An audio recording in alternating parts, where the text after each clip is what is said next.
The Saints look to keep things rolling while the Ravens try to avoid falling to 0-3. Hey everyone, welcome to NFL Breakdown. Rob Wong, joined alongside by Toronto Sun NFL writer Dan Bilicki and Postmedia sports writer Don Brennan, who each week will be giving out picks against the spread, which you can find on TorontoSun.com. But here they will each pick two of their favorite games of the week and tell you who they like to cover. Last week, Don, you went 1-1 while Dan went 0-2. So on the season, Don is 3-1 and Dan is 1-3, but still plenty of football left to play.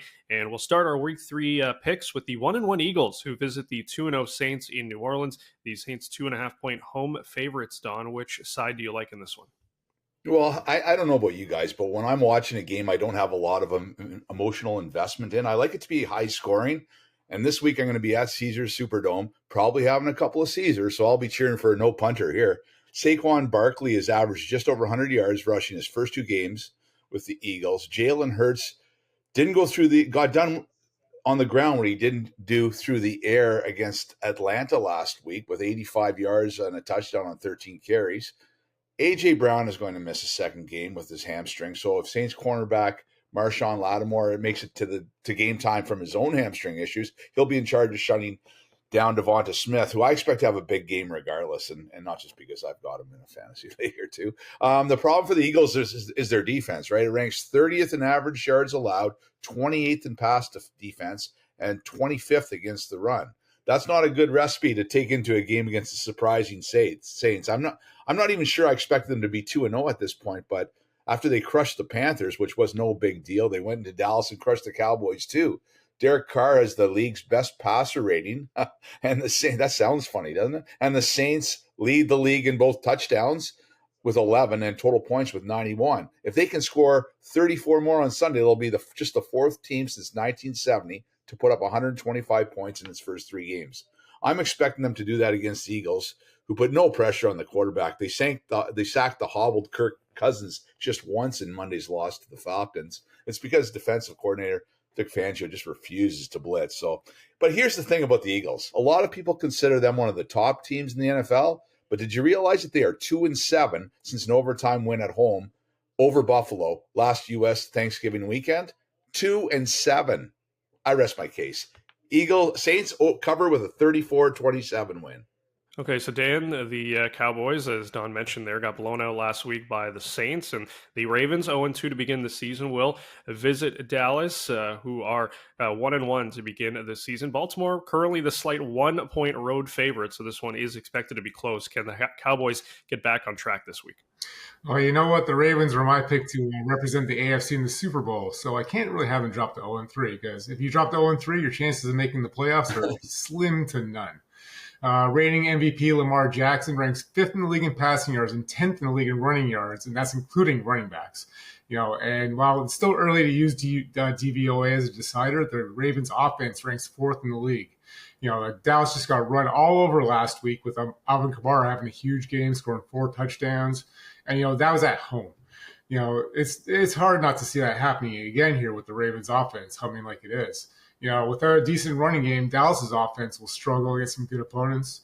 And the Cowboys also have a Thursday nighter coming up next. Even if it is against the lowly Giants, you can't overlook a division rival.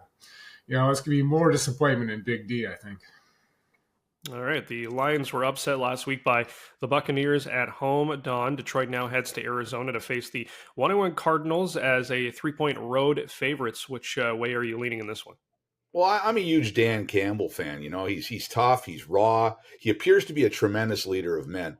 But I do think he may have played the emotional card a little early in the season last week. He was sounding choked up, blaming himself for the 2016 loss to the Bucs because the Lions were called for too many men on the field. Well, they had 17 trying to put their field goal team in. But in the first half, and it cost him a field goal.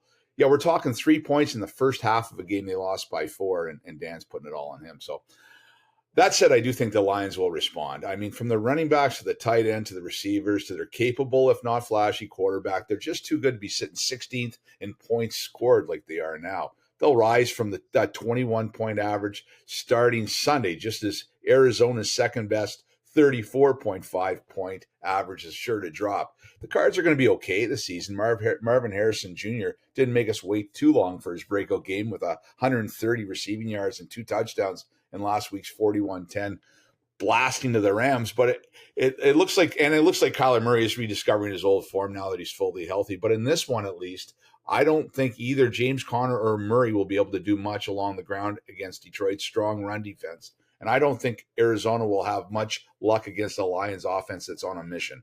Lions cover with a 31-20 win. Finally, Dan, the 1-1 Dolphins without Tua Tagovailoa will visit the 2-0 Seahawks for a 4:05 kickoff in Seattle, who are 6.5-point home favorites. How do you see this one playing out? The big number I'm looking at for this one is 4,394. That's the distance the Dolphins are flying from Miami to Seattle for this game. So even worse, you have Skylar Thompson, who's just a backup quarterback to Tua, who's on the IR after another concussion. And Skylar Thompson is okay, but he's a backup for a reason. Devon Achane has been living up to his preseason hype, but how many times can you give this guy 29 touches in a single game? And his backup, Raheem Mostert, is still banged up. The Dolphins could be 2-0 right now, 0-2 right now, if it wasn't for a fortunate fumble in week 1. And I don't think it's going to get any better in this one. All right, the Seahawks looking good to start off the season. What is making your betting card for week number 3? Leave your thoughts in the comments section below. For Don Brennan and Dan Bilicki, I'm Rob Wong. Thanks for watching, and we'll talk to you next week.